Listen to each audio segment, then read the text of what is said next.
Wisdom, the final frontier to true knowledge. Welcome to Wisdom Trek, where our mission is to create a legacy of wisdom, to seek out discernment and insights, to boldly grow where few have chosen to grow before. Hello, my friend. I am Guthrie Chamberlain, your captain on our journey to increase wisdom and create a living legacy. Thank you for joining us today as we explore wisdom on our second millennium of podcast. This is day 1241 of our trek, and it is Worldview Wednesday. Creating a biblical worldview is important in order to have a proper perspective on today's current events. To establish a biblical worldview, it is required that we also have a proper understanding of God and His Word. Our focus for the next several months on Worldview Wednesday will be Mastering the Bible through a series of brief insights. These insights are extracted from the book with the same title from one of today's most prominent Hebrew scholars, Dr. Micheal S. Heiser. This book is a collection of insights designed to help you understand the Bible better. When we let the Bible be what it is, we can understand it as the original readers did and as the original writers intended. Each week we will explore two additional insights. Today we'll look at Mastering the Bible and unknown authors. So insight number 7. Most of the authors of the biblical books are unknown.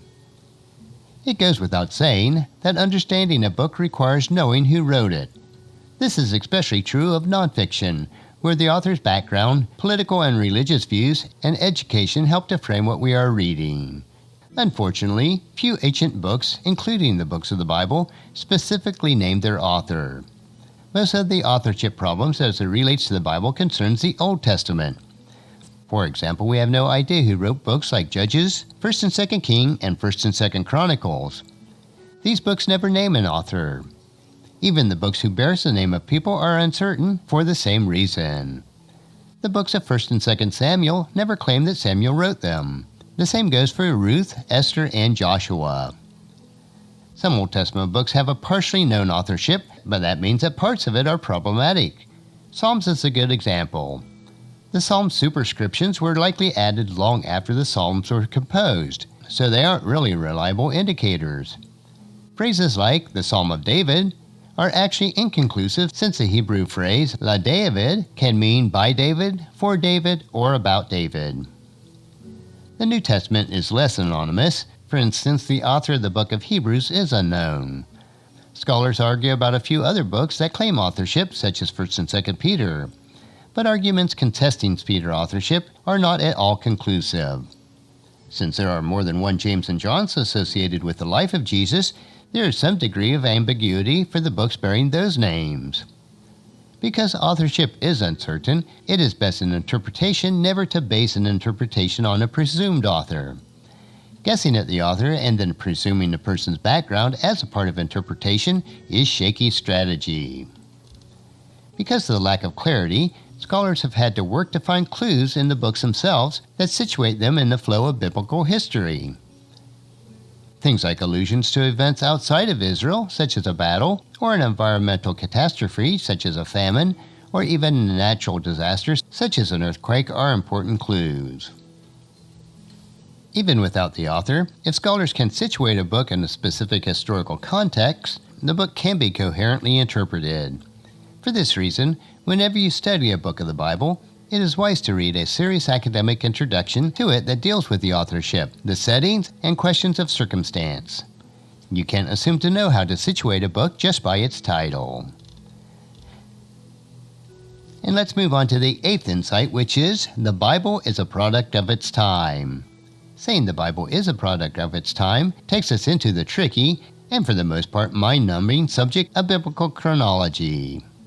Taking the Bible in its own terms means coming to grips with the fact that the biblical writers were influenced by current and past events. The content of the Bible ostensibly spans from creation to the end of time as we know it. But that's not really what Dr. Heiser is talking about. Dr. Heiser is referring to the chronological boundaries for the writings of the Bible, the times in which its authors and editors lived.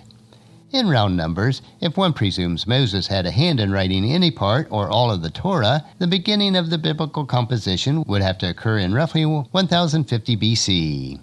The last book of the Bible, the book of Revelation, would have been composed around AD 100. That's roughly a 1500-year span. What's going on in that span? And how do we get these numbers? Those questions are related. The Bible doesn't provide us any real-time dating of events. In other words, it doesn't tell us explicitly that an Old Testament event occurred 700 years before Christ, or that Paul wrote something 3 decades after the resurrection. The Bible instead gives us a relative chronology, what happened before or after the situation. In addition, the Bible doesn't date its events by astronomical events, the way true real-time chronology must be calculated, since time is measured by the motion of the Earth around its sun and the appearance of moons and stars in relationship to the Earth's own spin. Absolute chronology, actual numerical dates, is assigned to biblical events on the basis of synchronism between people and events in the Bible that can be correlated with the records of other ancient civilizations that did keep time by astronomy. Thousands of such records have survived, tables of lunar cycles and celestial observations that modern astronomers can reproduce to align ancient records with actual time. When something in the Bible correlates to an ancient record, we can fix the Bible in real time. Correlations have a progressively high degree of accuracy and certainty, moving from about 1000 BC forward. Events earlier than 1000 BC have less certainty because astronomical records are fewer and less consistent. There's also simply less chronological materials from places like Mesopotamia and Egypt for reconstructing their own history. There are gaps, for example, in the list of kings and the number of years that they reigned.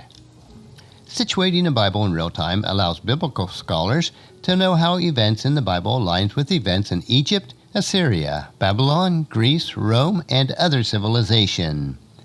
Political upheavals, droughts, famines, wars, and natural disasters sometimes becomes factors in what biblical writers say and why they say it.